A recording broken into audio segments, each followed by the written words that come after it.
안녕하세요. 홍프로 스포츠입니다. 적중하신 가족방분들 모두 축하드립니다. 홍프로 가족방에서 모든 경기, 언오버 및 핸디캡, 최종 조합 공유해드리고 있습니다. 적중률 높은 홍프로 가족방은 고정 댓글에 있는 링크로 문의해 주시기 바랍니다. 12월 14일 해외 축구 6경기 분석 시작하겠습니다. 첫 번째로 크리스탈 팰리스 대 맨체스터 시티 경기 알아보겠습니다.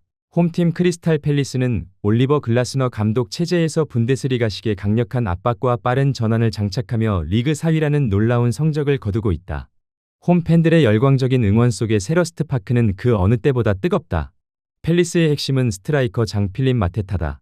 그의 파괴적인 결정력과 제공권은 맨시티 수비진에 큰 부담을 줄 것이다. 수비의 핵마크 게이가 이끄는 스리백은 맨시티의 파상 공세를 막아낼 견고한 방패다. 팰리스는 점유율을 내주더라도 중원에서 강하게 압박하여 볼을 탈취한 뒤 직선적인 역습으로 대열을 낚으려 할 것이다. 원정팀 맨체스터 시티는 펩 과르디올라 감독의 지휘 아래 리그 우승을 향해 달리고 있지만 이번 시즌 4패를 기록하며 예년만큼의 압도적인 무결점 모습은 아니다. 하지만 여전히 세계 최고의 전력을 보유하고 있으며 선두 탈환을 위해 승점 3점이 절실하다. 맨시티의 강점은 설명이 필요 없는 괴물 스트라이커 엘링 홀란의 득점력이다. 팰리스의 밀집 수비를 뚫기 위해서는 홀란의 한 방이 반드시 필요하다. 또한 필 포든의 번뜩이는 움직임과 중원 장악력이 요구된다. 맨시티는 원정이지만 높은 점유율을 바탕으로 팰리스를 가둬놓고 좌우 측면을 넓게 활용하며 수비 블록을 흔드는 인내심 있는 공격을 펼칠 것이다. 맨체스터 시티가 전력상 우위에 있는 것은 사실이지만 팰리스 원정은 항상 시티에게 고전의 연속이었다. 특히 올 시즌 팰리스의 기세와 글라스너 감독의 전술적 완성도가 매우 높다는 점을 비추어 봤을 때 맨체스터 시티가 고전할 가능성도 배제할 수는 없다. 팰리스가 끈질긴 수비로 시티의 템포를 죽인다면 충분히 해볼 만한 경기가 될 수 있다. 원정팀 맨체스터 시티의 정배당 메리트는 떨어진다. 팰리스 프랜 선택지가 가장 좋아 보이며 역배당 승리 가능성도 충분하다. 크리스탈 팰리스 승리를 추천합니다. 두 번째로 노팅엄 포레스트 대 토트넘 경기 알아보겠습니다. 홈팀 노팅엄 포레스트는 션 다이치 감독 체제에서 실리적인 역습 축구를 구사하고 있으나 수비 집중력 저하로 인해 하위권을 맴돌고 있다. 17위는 언제든 강등권으로 떨어질 수 있는 위험한 위치다. 포레스트의 강점은 홈구장의 압도적인 분위기와 빠른 측면 공격이다. 팀의 에이스 모건 깁스 화이트의 창의적인 패스와 드리블은 토트넘의 높은 수비 라인 뒷공간을 공략할 핵심 열쇠이며 장신 스트라이커 크리스 우드의 제공권 장악은 세트피스 상황에서 위협적이다. 포레스트는 수비 라인을 깊게 내리고 토트넘의 공격을 막아낸 뒤 직선적인 롱볼과 역습으로 승점 3점을 노릴 것이다. 원정팀 토트넘 호스퍼는 토마스 프랭크 감독의 공격적인 전술이 상대 팀들에게 간파당하며 이번 시즌 고전을 면치 못하고 있다. 11위라는 순위는 챔피언스 리그 진출을 노리는 구단의 목표와 거리가 멀다. 토트넘의 반등을 위해서는 공격진의 폼이 올라와야 하는 것이 시급하다. 또한 친정팀을 방문하는 브레넌 존슨의 활약도 반드시 필요로 한다. 토트넘은 원정이지만 라인을 높게 올리고 공격적으로 나서겠지만 포레스트의 역습에 대비해 미키 판더 펜의 빠른 수비 커버가 승패의 관건이 될 것이다. 전력의 무게감은 토트넘이 앞서지만 시티 그라운드 원정은 항상 어려웠다. 특히 토트넘의 높은 수비 라인은 포레스트처럼 역습이 빠른 팀에게 취약한 구조다. 포레스트가 홈팬들의 응원을 받아 거칠게 몰아붙인다면 토트넘이 고전할 가능성이 적지 않아 보이는 것이 사실이다. 끝내 홈팀 노팅엄이 토트넘을 상대로 승리를 거둘 수 있을 것이다. 노팅엄 포레스트 승리를 추천합니다. 영상은 잘 보고 계신가요? 핸디, 언오버 및 최종 조합 공유받아 보실 수 있는 가족방 입장 방법 알려드리겠습니다. 첫 번째로 영상 하단에 댓글을 클릭해 주세요. 두 번째로 댓글에 링크를 클릭해 주세요. 마지막으로 채팅 참여하기 후 메시지 주시고 답장 기다려 주시면 됩니다. 나가기 하시면 가족방 입장 시켜드릴 수 없습니다. 언제든 편하게 문의 주시기 바랍니다. 세 번째로 선덜랜드 대 뉴캐슬 경기 알아보겠습니다. 홈팀 선덜랜드 AFC는 레지스 르 브리스 감독 체제에서 젊고 겁없는 에너지로 프리미어리그에 신선한 충격을 주고 있다. 라이벌보다 높은 순위인 9위는 팬들에게 더할 나위 없는 자부심이다.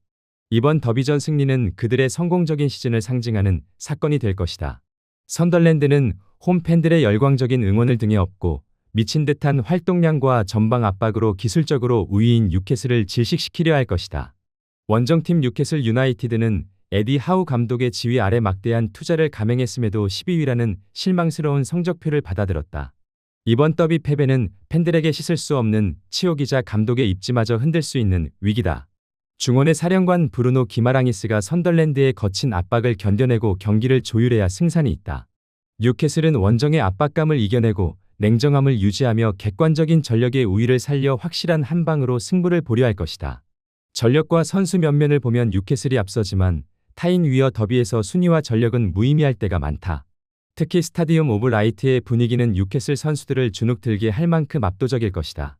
선덜랜드의 기세가 워낙 좋고 뉴캐슬이 원정에서 기복을 보인다는 점을 고려할 때 원정팀 뉴캐슬의 정배당 메리트는 떨어진다. 선덜랜드 프렌 선택지가 가장 좋아 보이며 접전 끝에 두 팀은 승부를 가리지 못할 것이다. 무승부를 추천합니다. 네 번째로 웨스트햄 대 에스턴 빌라 경기 알아보겠습니다. 홈팀 웨스트햄 유나이티드는 누누 에스피리투 산투 감독 체제에서 막대한 이적료를 지출했음에도 불구하고 조직력이 붕괴되며 최악의 시즌을 보내고 있다.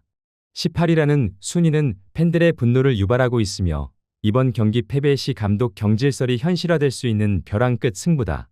웨스트햄의 문제는 수비 불안과 득점력 빈곤의 악순환이다. 위기 탈출의 열쇠는 캡틴 제로드 보웬이 쥐고 있다.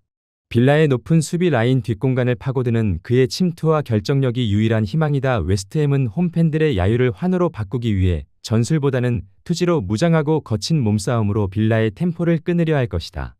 원정팀 에스턴 빌라는 우나이 에메리 감독의 마법 아래 유럽 최고의 팀 중 하나로 성장했다. 3위라는 성적은 더 이상 이변이 아닌 실력이다. 빌라의 강점은 정교한 오프사이드 트랩과 치명적인 역습이다. 에메리 감독의 전술적 규율은 원정에서도 흔들리지 않는다. 빌라의 핵심은 스트라이커 올리 와킨스다. 그의 라인 브레이킹과 득점 감각은 수비 조직력이 와해된 웨스트햄에게 치명타가 될 것이다. 또한 골키퍼 에밀리아노 마르티네스의 존재감은 웨스트햄의 간헐적인 역습마저 무력화시킬 것이다. 빌라는 급할 것 없이 안정적인 경기 운영 후 상대의 실수를 틈타 확실한 마무리를 지으려 할 것이다. 팀 에너지 레벨과 전술적 완성도에서 에스턴 빌라가 압도적이다. 웨스트햄은 수비 전환 속도가 느려 빌라의 빠른 공수 전환을 감당하기 어려울 것으로 보인다. 빌라가 자랑하는 높은 수비 라인은 뒷공간을 내줄 위험이 있지만 마르티네스 골키퍼의 커버 범위와 빌라 수비진의 조직력이 이를 상쇄할 것이다. 웨스트햄이 홈에서 필사적으로 저항하겠지만 빌라의 파상 공세를 감당하기는 쉽지 않아 보인다. 원정팀 빌라가 웨스트햄을 상대로 승점 3점짜리 경기를 만들어낼 것이다. 에스턴 빌라 승리를 추천합니다. 영상은 잘 보고 계신가요? 핸디, 언어버 및 최종 조합 공유받아 보실 수 있는 가족방 입장 방법 알려드리겠습니다. 첫 번째로 영상 하단의 댓글을 클릭해 주세요. 두 번째로 댓글에 링크를 클릭해 주세요. 마지막으로 채팅 참여하기 후 메시지 주시고 답장 기다려 주시면 됩니다. 나가기 하시면 가족방 입장 시켜드릴 수 없습니다. 언제든 편하게 문의 주시기 바랍니다. 다섯 번째로 피오렌티나 대 엘라스 베로나 경기 알아보겠습니다. 홈팀 AC 피오렌티나는 구단 역사상 유례를 찾기 힘든 최악의 위기에 봉착했다. 명문 구단이 12월 중순까지 무승이라는 성적표를 받아든 것은 팬들에게 씻을 수 없는 치욕이다. 이번 홈 경기는 분노한 팬심을 잠재우고 생존의 불씨를 살릴 마지막 기회다. 피오렌티나의 가장 큰 문제는 심리적 위축과 빈약한 득점력이다. 해결사 역할을 해줘야 할 모이스킨의 득점포가 침묵하고 있고 에이스 알베르트 구드문드손의 창의성도 빛을 발하고 있다. 수문장 다비드 대 헤아의 고군분투만으로는 역부족이다. 피오렌티나는 전술적인 움직임보다 투지가 우선되어야 한다. 홈에서 공격적으로 라인을 올리겠지만 실점하는 순간 멘탈이 무너질 수 있는 위험성을 안고 싸워야 한다. 원정팀 엘라스 베로나 FC는 시즌 내내 하위권을 전전하며 힘겨운 잔류 싸움을 벌이고 있다. 19위는 위험하지만 피오렌티나를 잡는다면 강등권 탈출의 발판을 마련할 수 있는 승점 6점짜리 경기다. 베로나의 강점은 끈적한 수비와 역습이다. 베로나는 피오렌티나의 급한 마음을 이용해 수비를 두텁게 하고 상대의 실수를 유발하는 진흙탕 싸움을 유도할 것이다. 두 팀 모두 경기력이 바닥을 치고 있다. 다만 피오렌티나가 전력상 우위에 있는 것은 분명하다. 비록 팀 분위기가 처참하긴 하나 첫 승이라는 강력한 동기부여를 안고 있고 홈 2점도 결코 무시할 수 없다. 전력상 열세임에 분명한 베로나로서는 쉽지 않은 경기가 될 전망이다. 끝내 피오렌티나가 베로나를 제물 삼아 시즌 첫 승을 따낼 것이다. 피오렌티나 승리를 추천합니다. 여섯 번째로 우디네세 대 나폴리 경기 알아보겠습니다. 홈팀 우디네세 칼초는 코스타 루니냐이치 감독 체제에서 특유의 피지컬을 앞세운 실리 축구로 중위권을 지키고 있다. 11위는 안정적이지만 상위권 팀들을 상대로도 쉽게 물러서지 않는 저력이 있다. 우디네세의 핵심 무기는 주포 케이넌 데이비스의 결정력과 이선의 니콜로 자니올로, 아르티르 아타의 경기 조율 능력이다. 우디네세는 홈 이점을 살려 수비를 두텁게 쌓고 역습과 세트피스로 승부를 걸 것이다.